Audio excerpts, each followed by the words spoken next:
Chicken pakora. বাবা, chicken pakora আবার কড়া করে ভাজতে হবে। দুবার ভেজে নিয়েছি, আবার ভাজতেছি।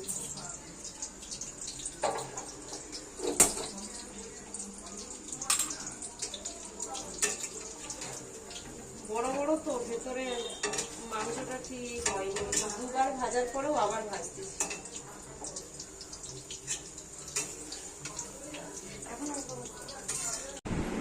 কেন খেয়ে বলো কেমন হয়েছে।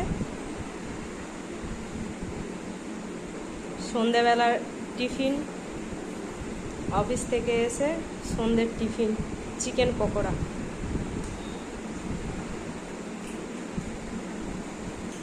দারুণ, পুরো রেস্টুরেন্ট।